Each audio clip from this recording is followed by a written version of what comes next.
Nice and cool.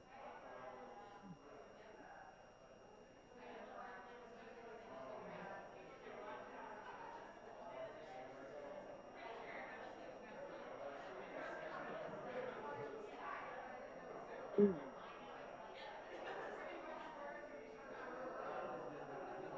Oh, why did you do that?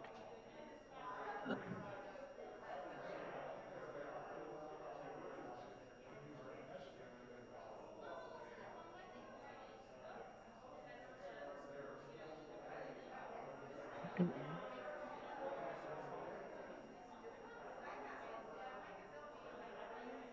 Mm.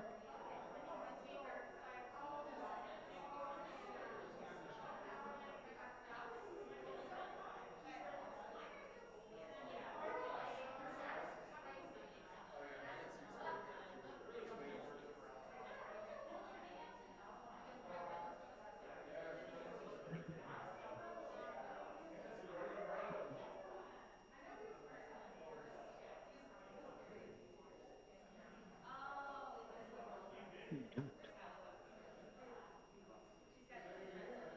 Mm.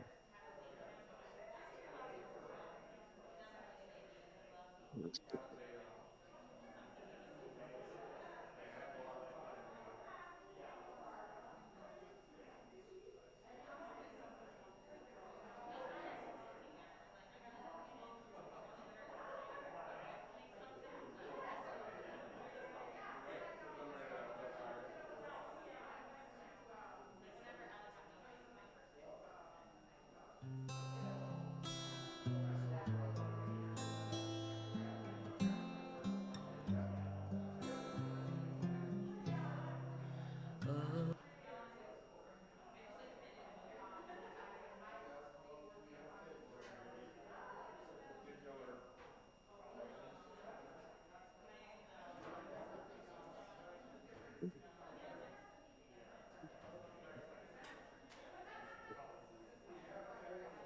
For each child that's born, a morning star.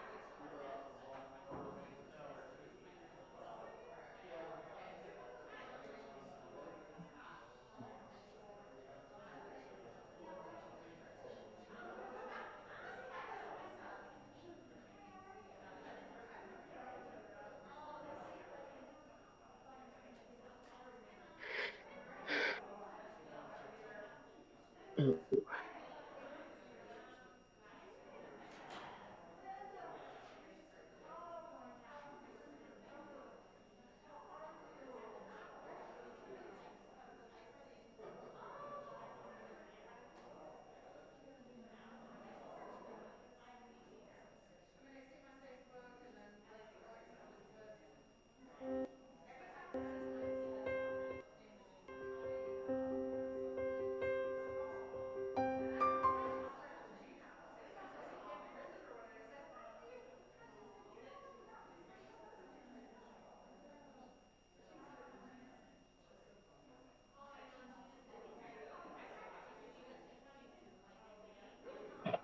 Mm.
Sorry, Tiffany. You have to leave.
Get out of here. No, no, you're not doing this. Okay, good.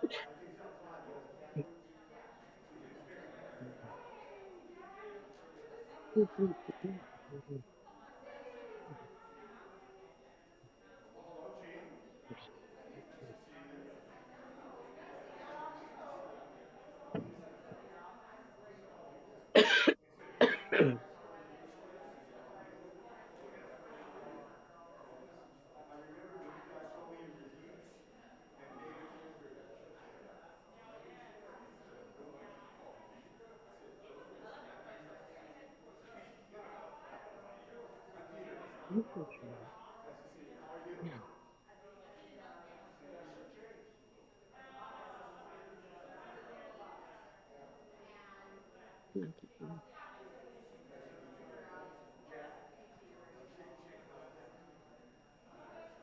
I'm not.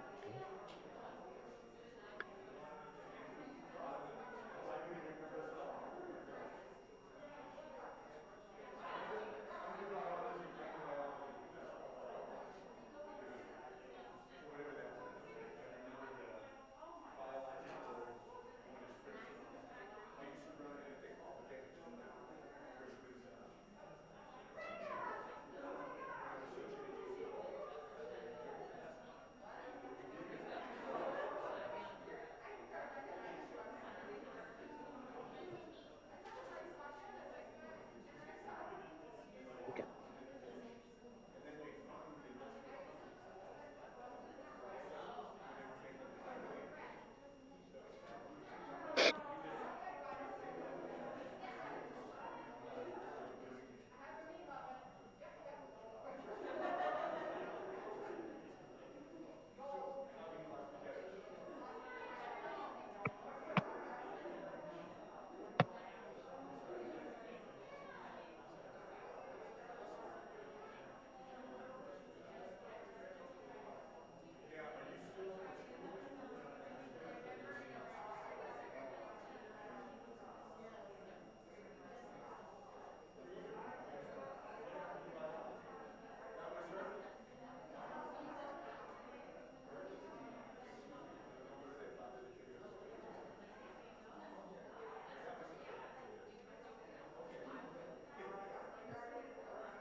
Mm.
We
are ready for the prelude when you are.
Hmm.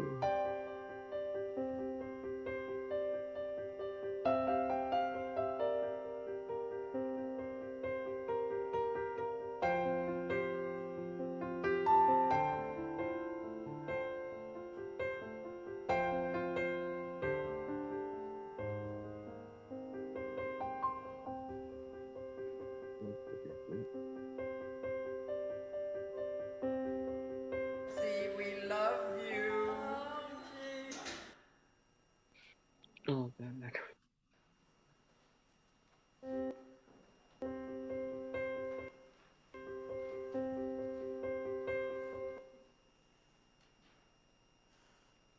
Welcome.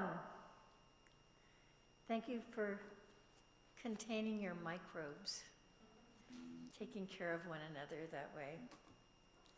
Friends, thank you for gathering here today in this sanctuary and in the virtual sanctuary, Zoom, from all over the country. If you're in the room, please silence your noisy electronic devices.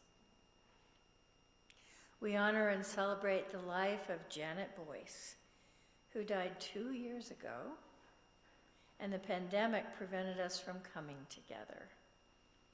We offer compassion and companionship to Janet's family and friends, remembering that as a teacher and a friend, she touched so many lives. Hers was a lifetime of service, creativity, and laughter. She was a very active member of this Unitarian Universalist congregation and has been missed. She has returned to the mystery that brings us into being. Her children, Mona, Lyndon, Nancy, and Kevin, have been blessed with her thoughtfulness and warm sense of humor, which can be a great help in the long road of grief and letting go, of reconciliation and celebration. Today, tears and laughter are welcome as we focus our gaze on this wonderful, talented, beloved woman. And now let us light the chalice.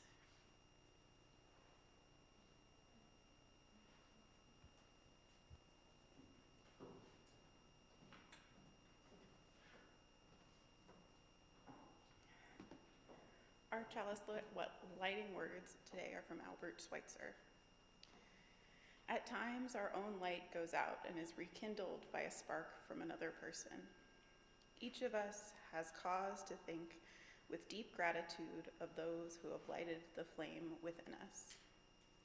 We light this chalice in honor of Janet Boice, who we loved.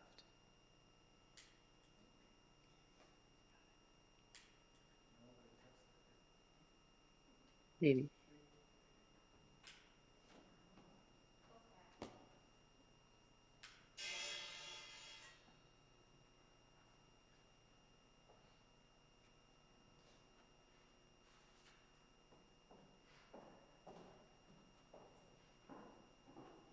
And a little extra bell there.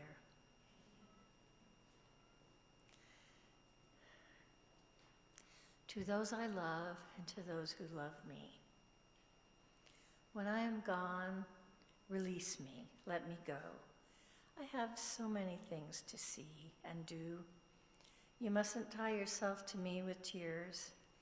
Be happy that we had so many years. I gave you my love. You can only guess how much you gave to me in happiness. I thank you for the love you each have shown, but now it's time. I traveled on alone. So grieve a while for me, if grieve you must. Then let your grief be comforted by trust. It's only for a while that we must part, so bless the memories within your heart. I won't be far away, for life goes on. So if you need me, call and I will come. Though you can't see or touch me, I'll be near. And if you listen with your heart, you'll hear all of my love around you, soft and clear. And then, when you must come this way alone, I'll greet you with a smile and say, welcome home.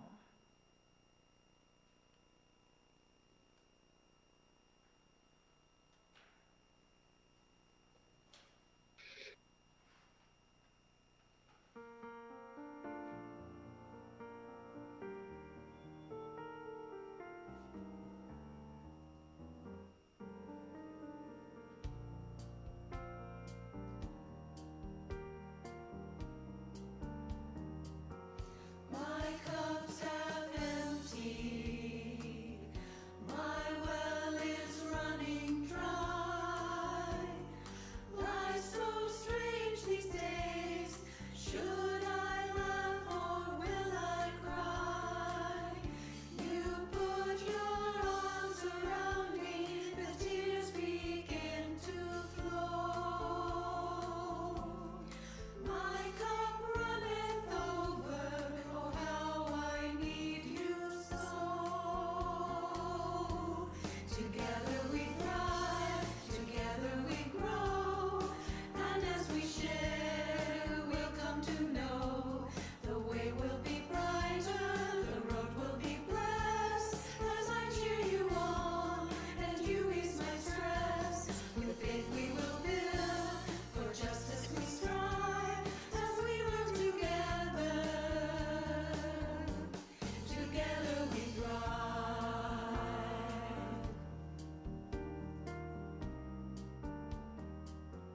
Does your lamp flicker? Is your candle burning low? You work hard these days, seems there's just not much to show. I look into your eyes and I see that holy light. I'll kindle my flame with yours, together we'll shine bright. Together we thrive, together we grow, and as we share, we'll come to know the way will be brighter, the road will be blessed, as I cheer you on, and you ease my stress. With faith we will build, for justice we strive, as we work together, together we thrive. Grant us the wisdom to know how much we need each other on this journey. Grant us the generosity, the strength and courage to open our hearts to each other and to the world. The plain seems rocky, as though it may not be. We've been working so long, out here on this lonely field. Let's join our hearts in hope as we till this sacred ground. Sowing seeds of friendship, and here love will be found. Together we thrive, together we grow, and as we share, we'll come to know the way will be brighter, the road will be blessed, as I cheer you on, and you ease my stress. With faith we will build, for justice we strive, as we work together, together we thrive, together we thrive, together we thrive.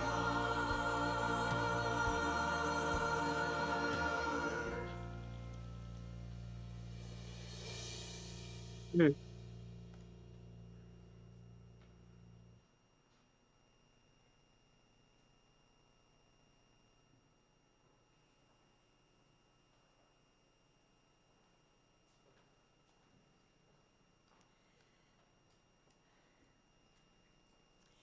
Janet, as we light these 5 candles in honor of you, We light one for our grief, one for our courage, one for our memories, one for our love, and one for our hope.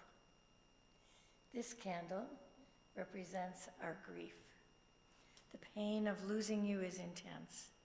It reminds us of the depth of our love for you. This candle represents our courage to confront our sorrow, to comfort each other, and to change our lives. This candle is in your memory. The times we laughed, the times we cried, the times we were angry with each other, the silly things you did, and the caring and joy you gave us. This candle is the light of love. Day by day, we cherish the special place in our hearts that will always be reserved for you. We thank you for the gift of your living brought to each of us. And this candle is the light of hope. It reminds us of love and memories of you that are ours forever. May the glow of the flame be a source of hopefulness now and forever. Thank you. I invite Mona Boice to do the eulogy.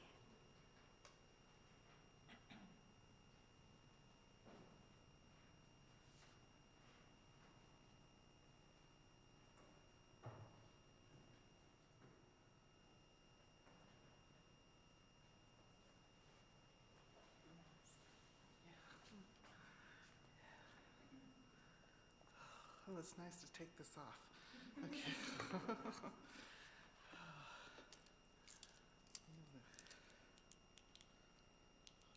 All right, I got stuck.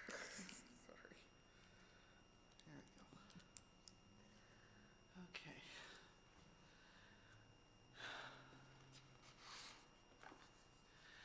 When Mom introduced herself to a group or to someone she was sitting next to on the plane, she would always make sure to say, "I was born in Kickapoo Park on the Nishnabotna River in Exira, Iowa.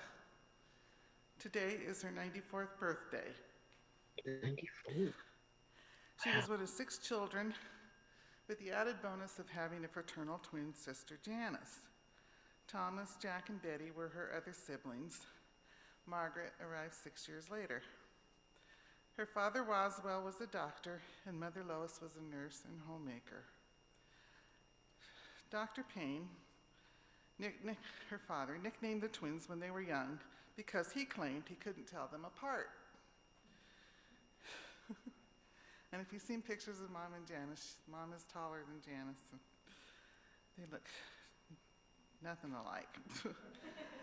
Mom became Ole because she reminded him of a Swede, and Janice became Mike because she reminded him of an Irishman.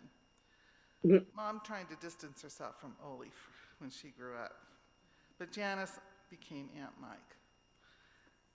Janet and Janice played basketball for Exira High School and made it to the state tournament. She continued her love of basketball and was a big fan of the Arizona Wildcats men's team, especially during the Lute Oslin era. She attended Iowa State Teachers College, now the University of Northern Iowa in Cedar Falls. She taught for over 35 years, mostly here in Tucson, for the Tucson Unified School District.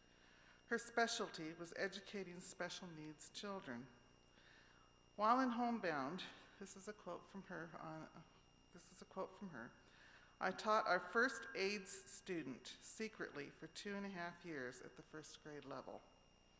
She is now 19 years old and in high school. Mom wrote this on a University of Northern Iowa reunion questionnaire about 1998. Mom met my dad, Jerry, at either a Lions Club social or a YMCA social. I've been told both, so it's a little blurry there. She commented to a friend, "Well, look what the cat dragged in." Well, Dad had been a merchant marine in World War II, and he had just gotten out of a sanatorium where he was recovering from tuberculosis, so he didn't look so good. But she obviously got over it and married him. My parents moved to Tucson 5 months after I was born. Dad's parents and brothers were already here.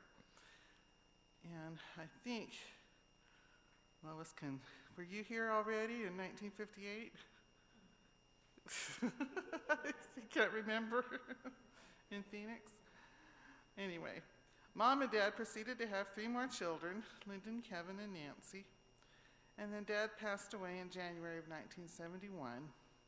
So Mom raised 4 kids on her own. She often said, and I quote, "I must have done something right because you all still speak to each other." She never remarried, but was always on the lookout for a millionaire. She was. Being so close to Jack and his family in Phoenix provided many opportunities to visit and attend joyful holiday family gatherings. Oh, those potlucks. Mom was all about family. She kept in close touch with all her siblings and would travel to see them in Iowa, Oregon, California, and Illinois. And some of us kids, if not all of us, were often along on those road trips or plane rides. As we grew up, she always was supportive of our activities and interests that we pursued. Concerts, sporting events, theater, arts and crafts, playdates, hiking, the list goes on. She was the same with her granddaughters as they arrived and grew. She loved playing bridge, as long as you kept it fun and kept it social. None of this serious stuff.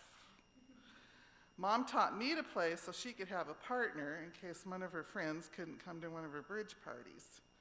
My brothers learned too, but Nancy didn't fall into the trap.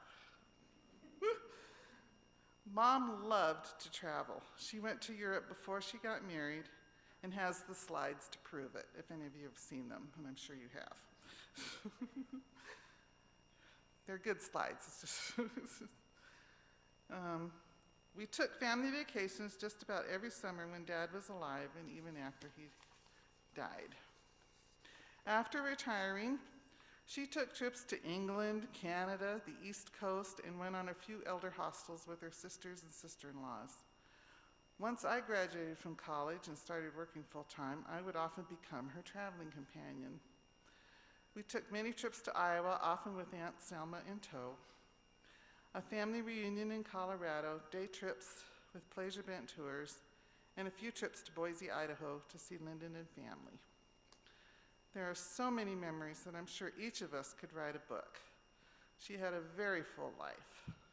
In the past few years, she developed dementia, and due to circumstances, it became necessary to find an assisted living home for her.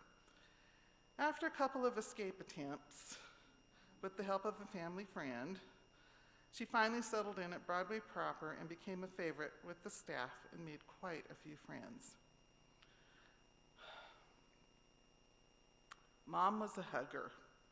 She loved people and would give someone a hug at every opportunity with their permission. "I'll hug a man whenever I can" was one of her favorite lines. So please, give a hug to the person sitting next to you if it's okay with them, and think of it as a hug from Mom to you. I believe that her spirit lives on and that she is with Dad and members of her family again. I believe that each of us will see her again when our time is up in this life. We love you and we miss you, Mom. Amen.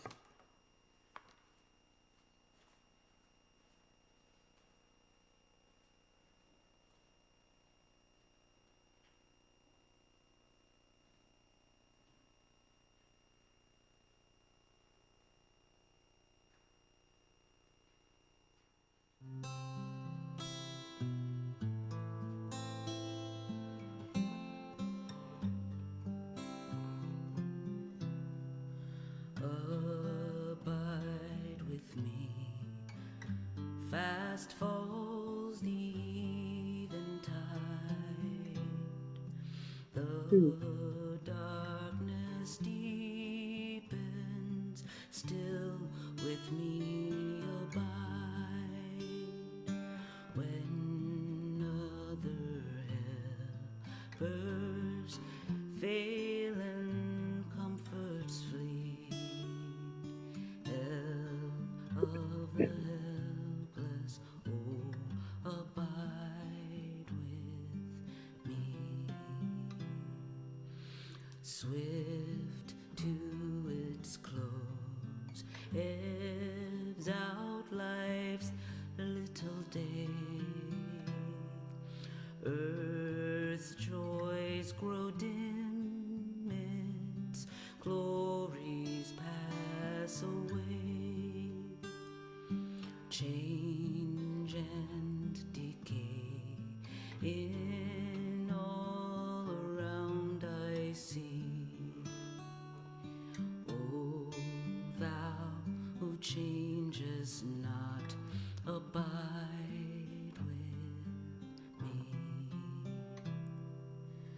We need each other, every passing hour, channels of grace and life affirming power, faithful companions, share this path with me. Through all our fears and hopes, abide with me.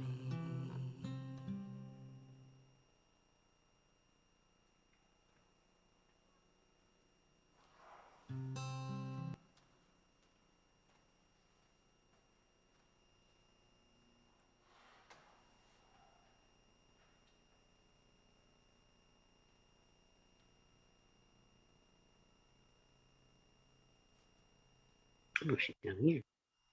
I invite members of the family to share your stories and reflections briefly.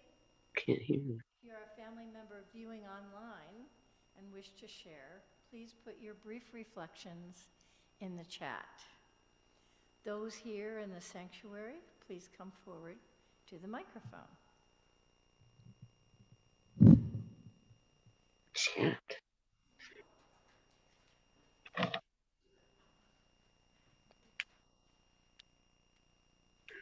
Son number 2, child number 3 here. Well, let me do this first. This is our cousin Terry, the sole niece of mom and dad, and she just had a few memories. She says I was around 12 and remember her giggling a lot. Uncle Jerry and Aunt Janet were very happy and really liked each other, and were so friendly and fun. She'll always remember how Aunt Janet was calming to be around, and she loved the sense of humor,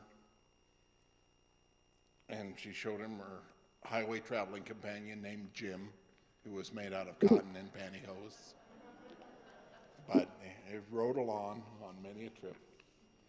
There's a lot more, but she just really liked our family dynamic, even said she wished she had known her as her own mother. So thank you, Lisa, for bringing this memory of Janet from Terry. And my own, I threw away 4 pieces of paper before I came down with this. So she raised 4 kids alone. Amazing. If she was scared, it was expressed in other ways. She was brave and determined on her first trip with us up to Phoenix. I remember the clutch burned out, and David ran all the way up from Phoenix to help us in shortly after Dad had died. She was so determined and forthright when she wanted to be. She was just not going to let something go. But she absolutely preferred to be gentle and persuasive. And boy, she was good at that. Mm-hmm. So I wish I could have shared with her my favorite prayer, which I have recently learned about. It's a Hawaiian prayer. It's called Ho'opono Ono. And basically a few determining phrases. And I'll start with the first one, which is I'm sorry. I'm sorry for returning your borrowed car with a reek and an empty gas tank. Please forgive me. This is the second phrase. Please forgive me for the worry and the hurry which you had to take care of when my learning curve caused you an extra trip to the doctor or something like that. And thank you for helping me see how far one scope of caring could gaze. As you saw love and laughter everywhere. So I love you for the love you shared, for the help that you always offered, and the growth that you cultured and nurtured. And she also always used to say this, and so appropriate. I'm glad you came to live with us.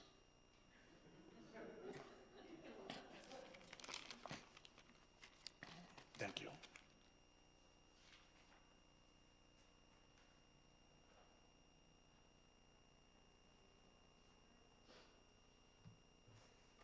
Father, forgot your mask.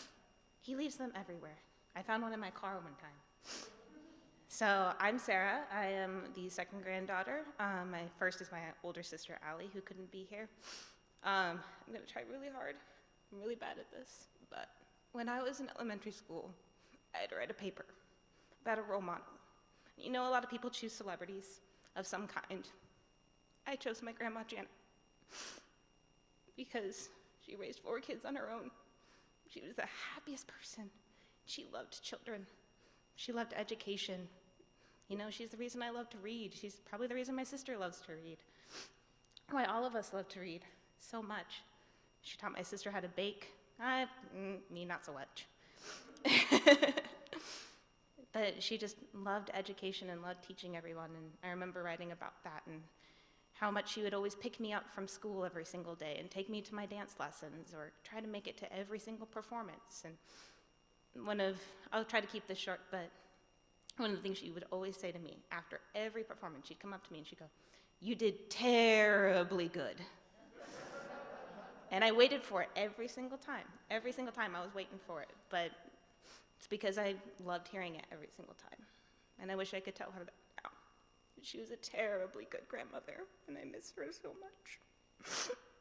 But yeah, so my role model. I'm gonna stop now.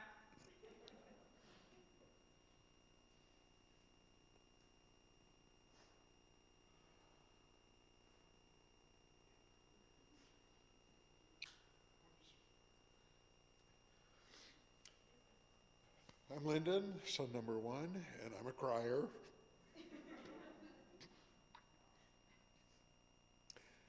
And I loved the way my mom supported all his kids, but some of the things I loved was that she always came to my brother and my wrestling meets, softball or baseball games, and Mona was a thespian in high school, and she always made it to the plays. So I loved all that about her. She was a great chauffeur.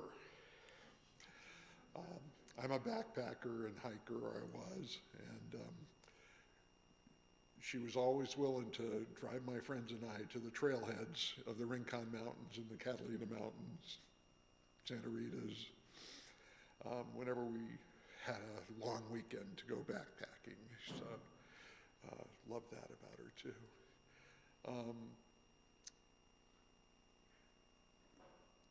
Sarah reminded me that one way she was able to raise 4 kids on her own was by coercing us, forcing us, and making us love it.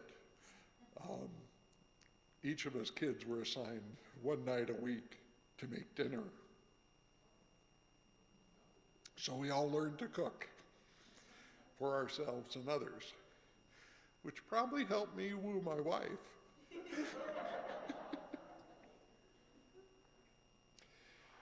Yeah, and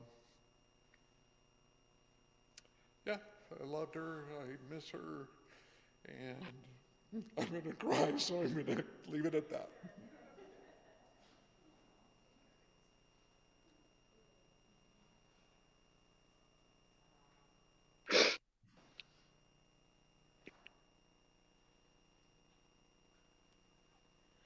Hi, I'm Linnea, grandchild number 4. And I always said that the 2 most important things I inherited from Grandma Boice were her sweet tooth, because I love going over to her house. I always knew there were multiple cookie jars that were always full, and they were always on the low shelves where I could reach even when I was itty bitty. And the other thing I inherited from her was her and my sense of humor. Because I remember as a very small child, I'd do a drawing and I'd run up and I'd show her and I'd ask her, "Oh, do you like it?" And she'd say, "No, I hate it." And then she'd just burst out laughing. And after the first few times, I caught on and I would laugh along too. So thank you, Grandma, for those 2 things.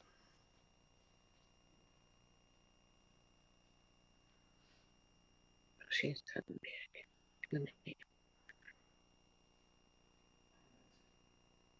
Come on, Nancy. Are there She's any not other here with me? family members, the shy ones, who'd like to come forward? Nancy's not gonna get up.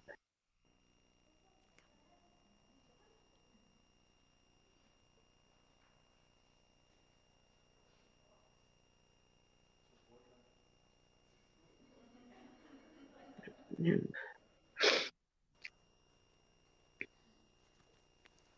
Well, I didn't know that she did us, a lot of us, big paper until not too many years back.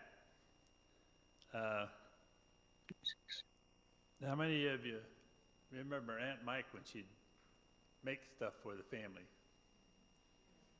Well, it wasn't a pot, it was the big plate dishes, what do you call those? Deep dish. And I remember one year we had, I don't know what it was some kind of ice cream or something that she made up, and we had it for, I think, 6 months afterwards. And so one day after Aunt Mike passed, I don't know if it was I think it was Thanksgiving. Well, Aunt Janet was always go in there and pick turkey. She'd take all the meat off of it. So then the first Thanksgiving after Aunt Mike passed away,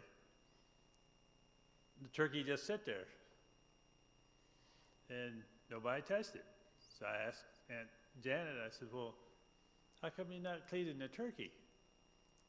She says, "Well, Aunt Mike's not here." She picked that turkey clean to where you didn't get a stew or anything else from that turkey. She picked it, and as soon as Aunt Mike passed away, she stopped doing it. There's no need for it. So, thank her for that.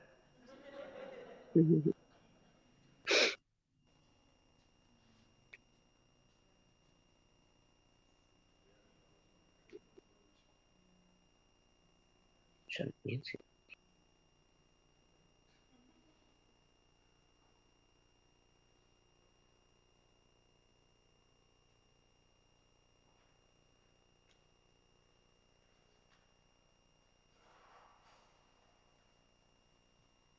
My name is Lois Stansbury, and I was Aunt Janet's niece. And I want to clarify David's story, which is the one I was going to tell. Thank you very much. What the reason that she wanted to get this turkey picked was because Aunt Mike would make these horrible soups that everybody just disliked. So she saved us all. And I just wanted to read an expression that my brother and sisters and I put with the flowers.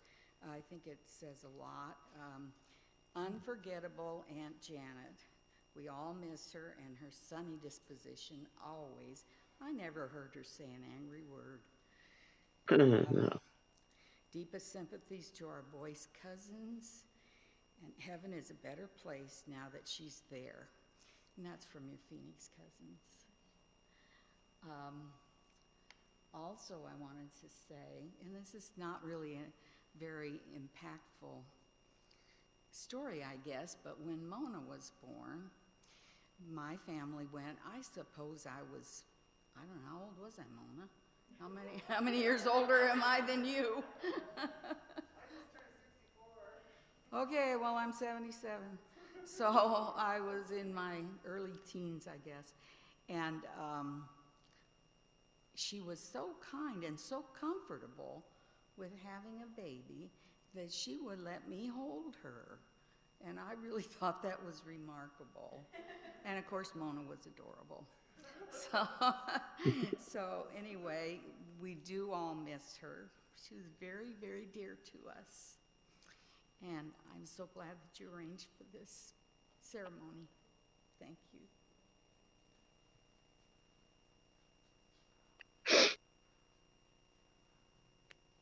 Come on, Nancy.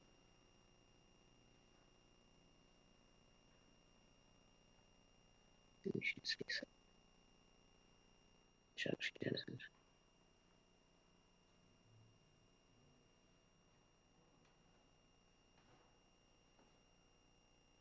For each child that's born, a morning star rises and sings to the universe who we are. For each child that's born, a morning star rises and sings to the universe who we are. Oh, for each child that's born, a morning star rises and sings to the universe who we are. Oh, for each child that's born, a morning star rises and sings to the universe who we are.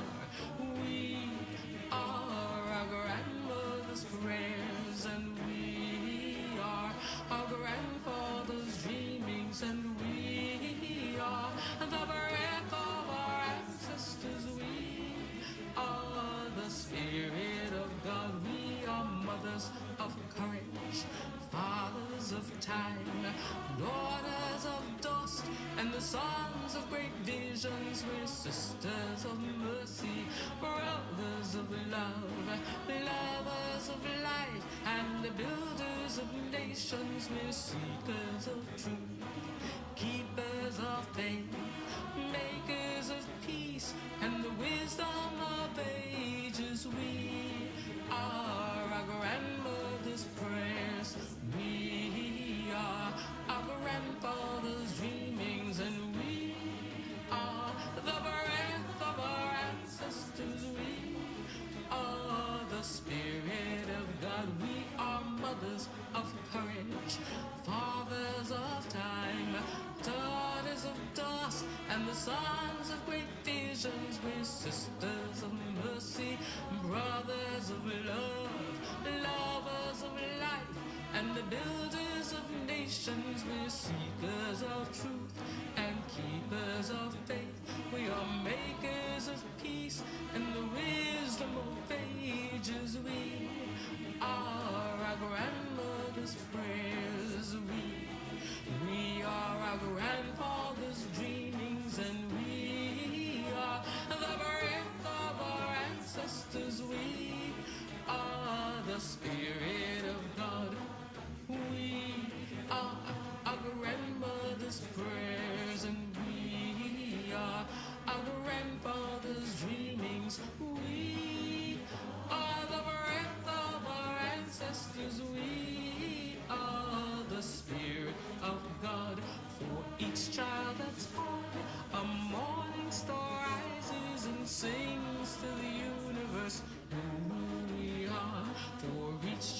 that's born, a morning star rises and sings to the universe who we are. We are one.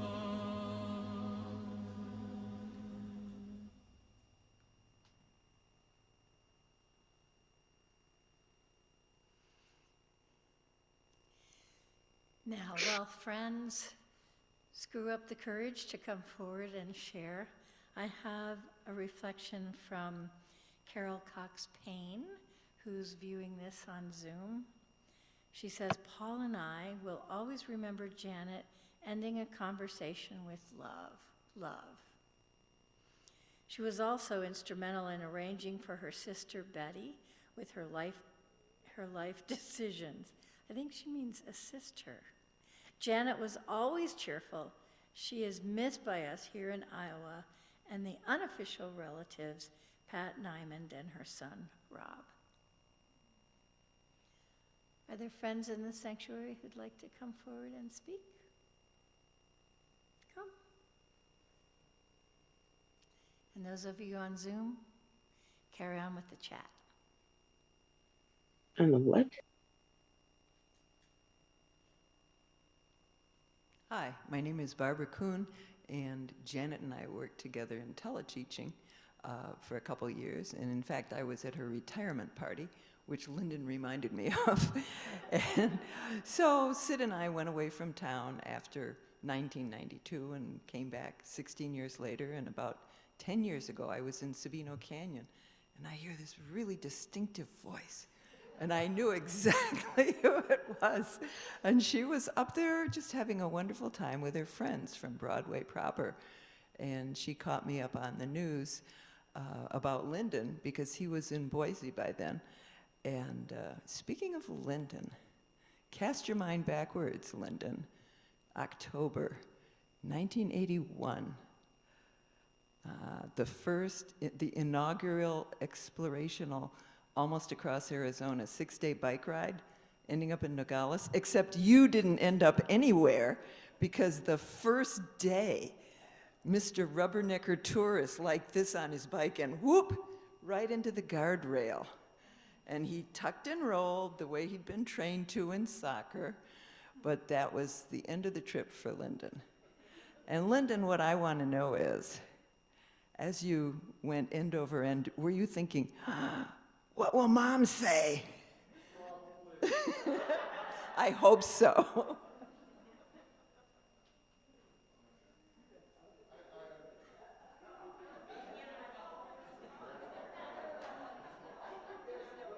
So along those lines, I have to share something. Our mother said to Kevin and I both, I know for sure, and maybe the girls too, whenever she dropped us off at trailheads or anywhere to do anything, her last words were, goodbye, I love you, don't endanger yourself. It's like Janice. Janice.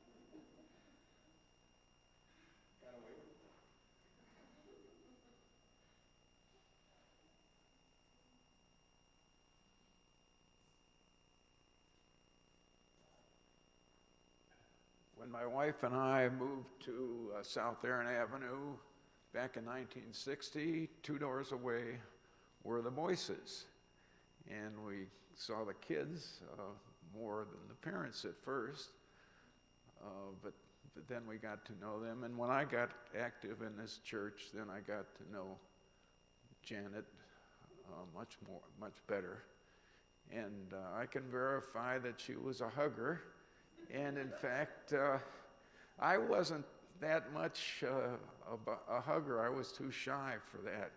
But she unshied me, I guess. And I think now I have a reputation of being too much of a hugger in this church. But anyway, she always made me feel welcome.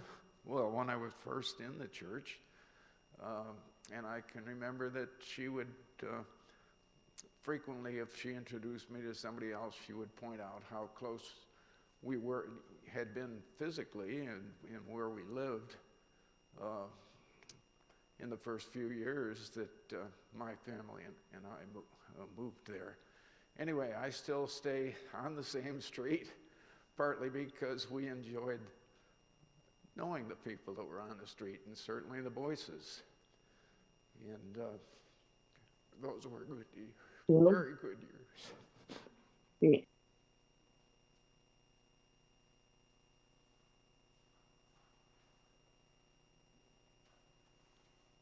Okay. While you're thinking, I have another to share from Okay. Meg I'm still in Westcott.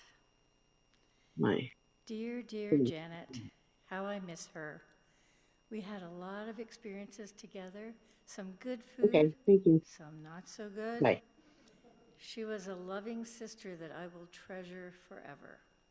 Love to all, Margaret.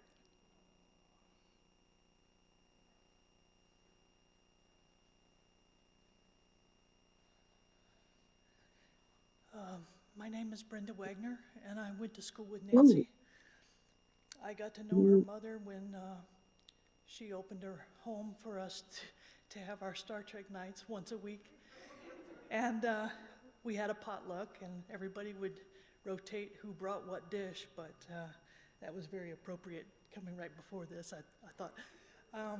But I got some of my best recipes from those get-togethers, and I never saw Janet without a smile. I mean, she was always happy, always encouraging and supportive, and just a fantastic friend and a wonderful person to know. And I miss those days. Thank you.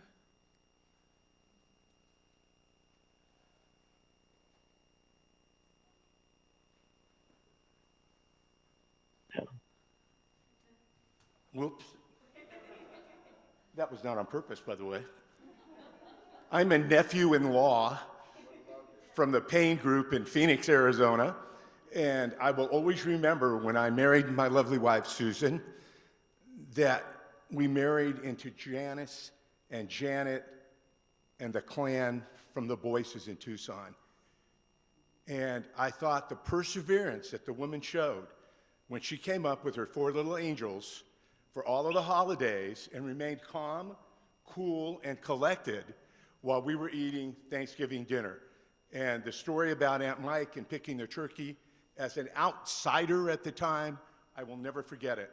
I was introduced to dancing around the Christmas tree and singing Danish Christmas carols, and the Boice family enjoyed us, and we had a great time. And Aunt Janet was special.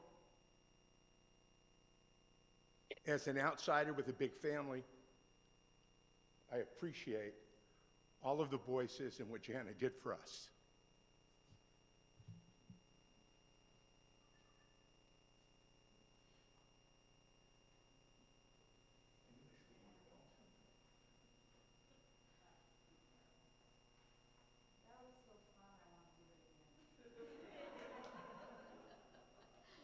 No, I forgot to say, when you go to a funeral, nobody ever says anything negative about the deceased. Never.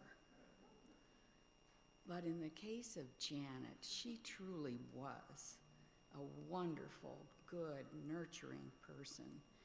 And like I said, I never saw her say an angry word to anyone or express any anger, and she always had a smile.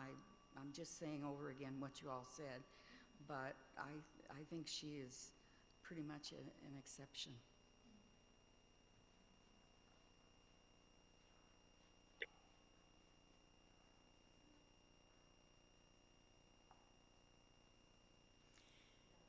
I never met Janet, but I've really enjoyed getting to know her kids.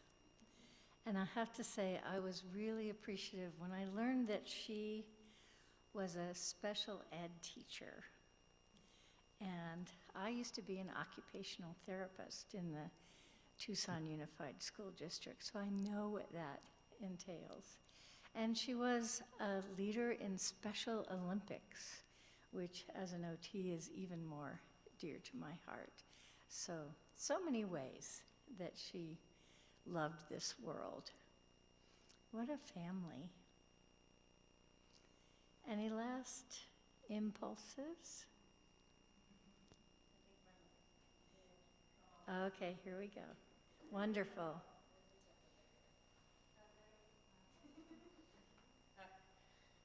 Damn it. One of the most memorable things that she ever said to me when I married her son was that now it's your turn to take him to the ER. My job is done. For those that don't know, he's had a few accidents in his years. She was always a ready babysitter. She loved to babysit our girls. She did give them the love of reading. One thing that they both inherited from their grandmother was their boisterous talking inside. Janet always said she was raised on a farm and that she had a farm voice. So we always had to remind not only our kids, but Grandma as well, to use an inside voice. And lastly, one of the most cherished things that she ever gave to me, which may seem kind of simple, was an apple pie plate. I used to borrow it from her all the time, and one Christmas she gave it to me so that I could have it and enjoy it, and I still use it to this day. Thank you, Janet.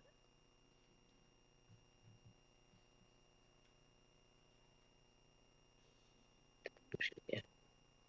True.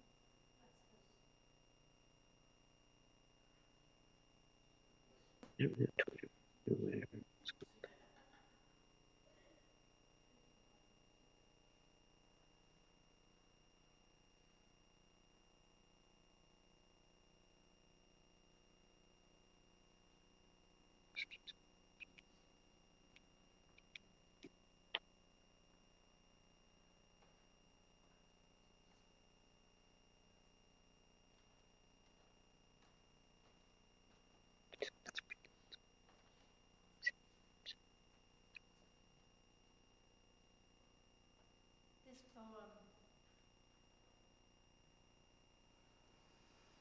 This poem by B. Lake, Aboriginal writer, is a prayer I can imagine Janet lifting up, and one that may speak for many of us.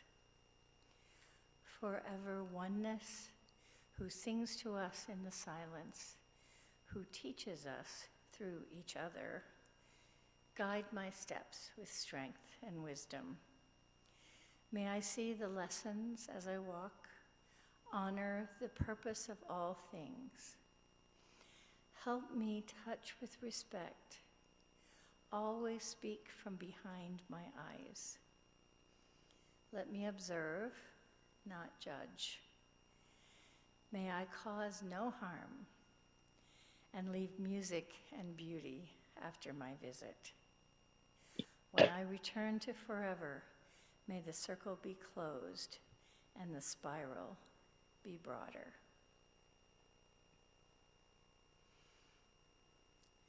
We have another poem chosen by the family in Blackwater Woods by Mary Oliver. Look, the trees are turning their own bodies into pillars of light, are giving off the rich fragrance of cinnamon and fulfillment. The long tapers of cattails are bursting and floating away over the blue shoulders of the ponds. And every pond, no matter what its name is nameless now. Every year, everything I have ever learned in my lifetime leads back to this: the fires and the black river of loss, whose other side is salvation, whose meaning none of us will ever know. To live in this world, you must be able to do three things: to love what is mortal, to hold it against your bones, knowing that your own life depends on it, and when the time comes to let it go, to let it go.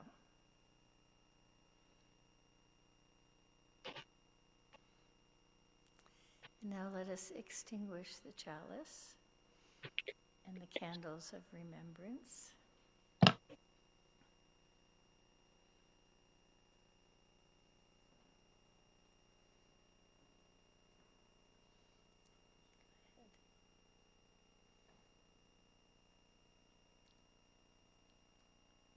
May we go forth from here with hearts full but not heavy, open but not broken. We carry the loving memory of Janet with us and the reminder that we are held by love and community and the mystery of life. Blessings on your journeys.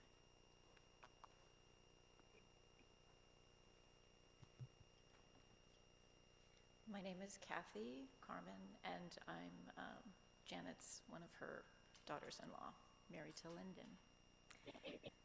And as we were planning today's service over the weeks in the last month, Lyndon kept asking Kevin, where is that folder that Mom set aside labeled to her children?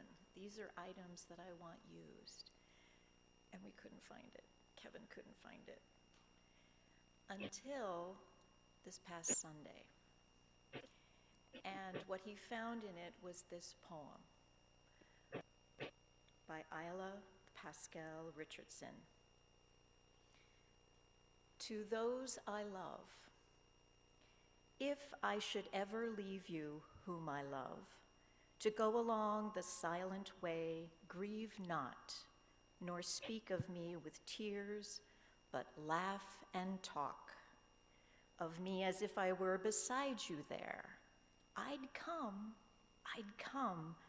could but I find a way. But would not tears and grief be barriers? And when you hear a song or see a bird I'd loved, please do not let the thought of me be sad, for I am loving you just as I always have. You were so good to me. There are so many things I wanted still to do, so many things to say to you. Remember that I did not fear. It was just leaving you that was so hard to face. We cannot see beyond, but this I know. I loved you so. 'Twas heaven here with you.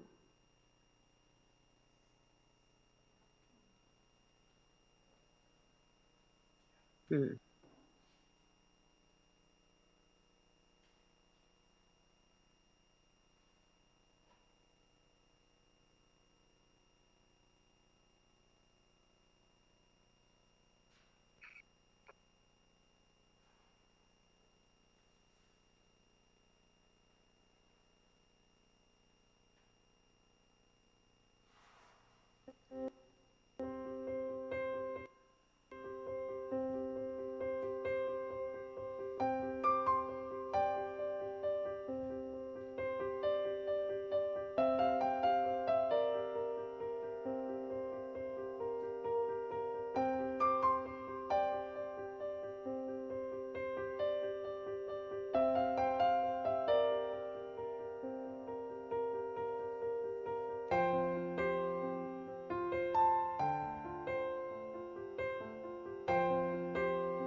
isn't it? Mm.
Hmm. That was a Screen David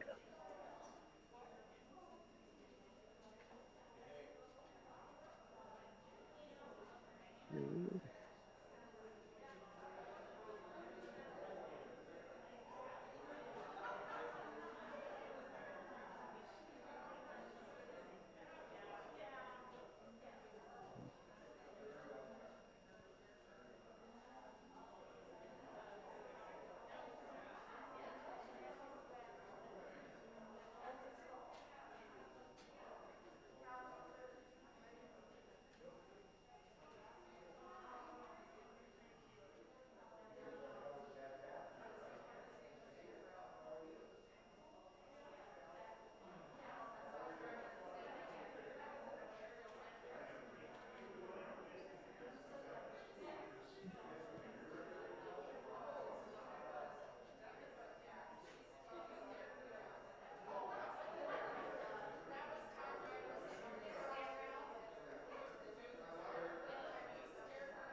Still can't see it.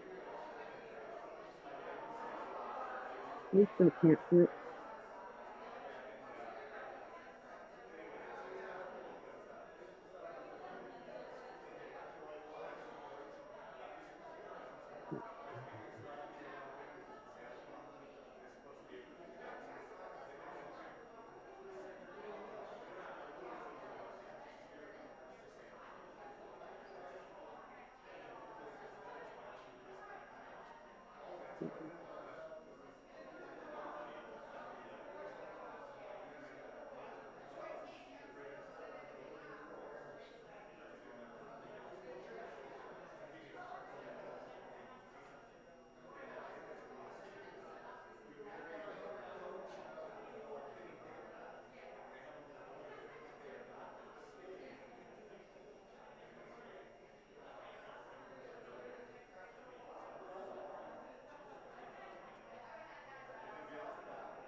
I'm so good.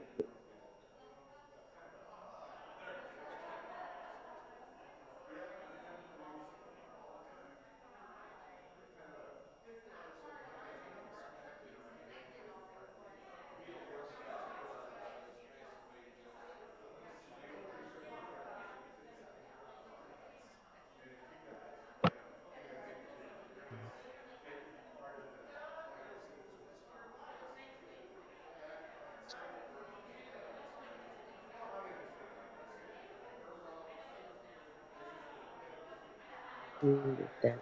Oh,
she didn't know.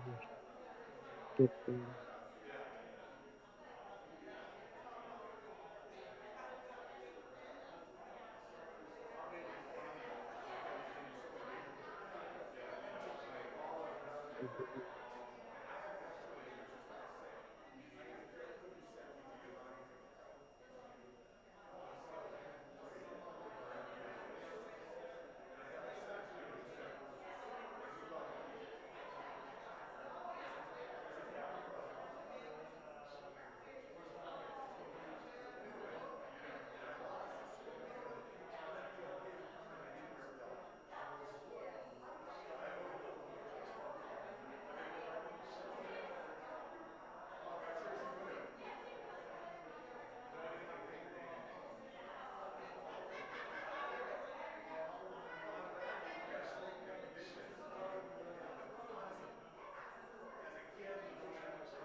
Thank